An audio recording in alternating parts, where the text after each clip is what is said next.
Hello, kamusta po kayo?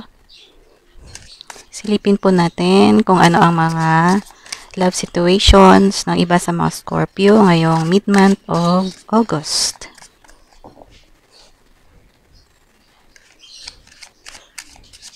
General reading po ito, kaya hindi po ito pwedeng mag-resonate sa lahat ng mga Scorpio.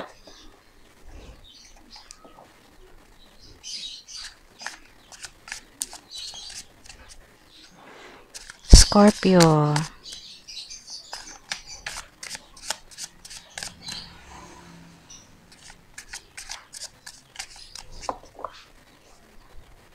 Scorpio, mid-month of August.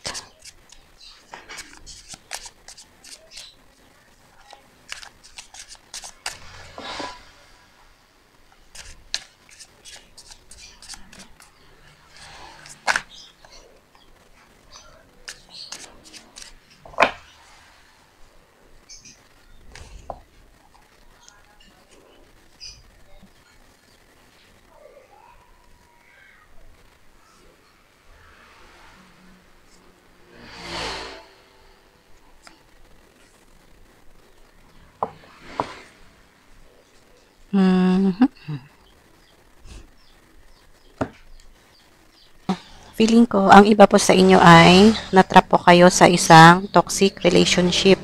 Fire energy, Leo, Sagittarius, Aries. Ayan po. So, pwede nga iba po sa inyo, ang inyong mga nararanasan po ngayon ay tungkol po sa mga pwedeng may third party. Kaya ang inyong relasyon po ay medyo toxic. Ayan po, marami pong negative energy. At hindi po okay ang inyong love relationship. Marami po kayong pinagdadaanan na masalimuot na mga pakiramdam or sitwasyon. Yan po. Ito namang card, nagpapakita po yan or nagpapahiwatig para sa mga singles na makakatagpo na po kayo ng special someone na posible na sa kanya ka makikipag-settle down na. Kung saan ay magkakaroon po kayo ng magandang love relationship at magkaroon po ng magandang stability po ang inyong magiging relasyon.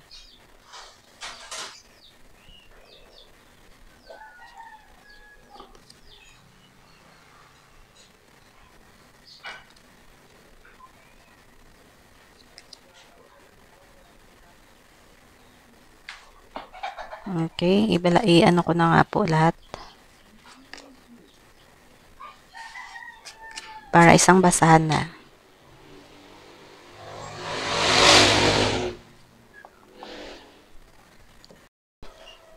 Para naman po sa ibang Scorpio, meron po kayong maayos naman na relationship. Medyo slow lang po yung progress, pero maayos po. Kailangan nyo lang po ng patience.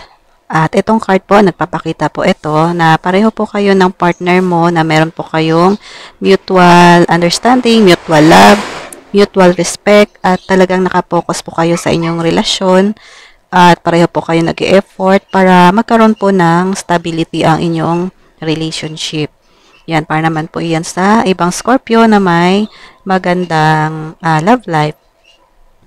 Yan po. So, ito naman ay nagpapakita rin po ito ng sitwasyon ng iba po sa inyo na medyo meron po kayong mga pinagdadaanan na hindi maganda sa relationship. Parang iba po sa inyo ay nakakaranas po kayo ng anxiety dahil po sa mga nararamdaman po ninyo na mga pain, heartaches po, ganun po. Dahil may mga pinagdadaanan po siguro kayo, tulad nung sa iba po na merong toxic relationship. Kaya itong card nagpapakita po na pwedeng ang iba sa inyo ay medyo nagre-relax po muna, nag-iisip-isip, nagmumuni-muni. Yan po, tungkol po sa inyong sitwasyon. Pwedeng ang iba po sa inyo ay medyo nagpapalamig muna sa ibang lugar. Pwedeng ganun po. Dahil pwedeng nagkasagutan kayo ng inyong partner. At pwedeng napagsabihan ka na hindi maganda kaya medyo nasaktan ikaw. Yan po.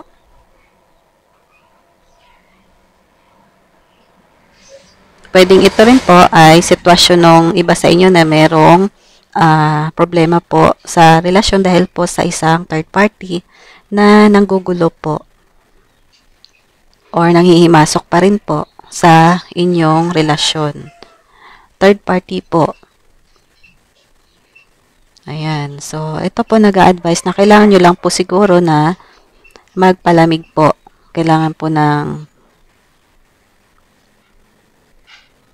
nyo lang po munang magpalamig muna.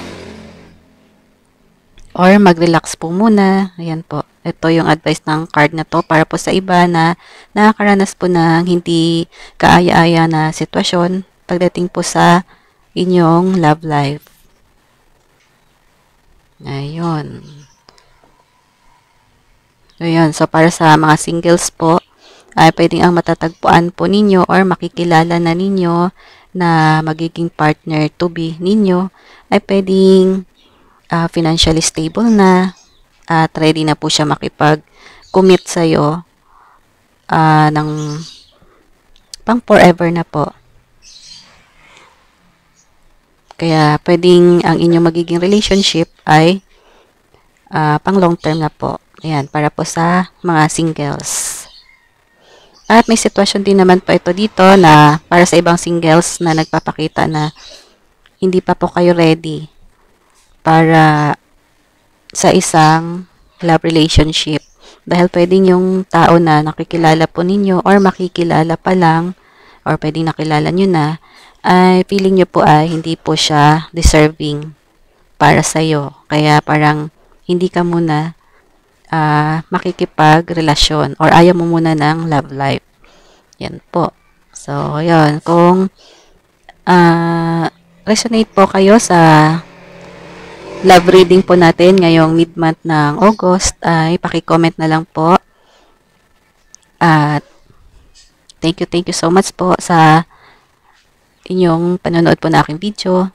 At maraming salamat din po sa mga nag-subscribe na po. Yun, thank you. Bye-bye. God bless.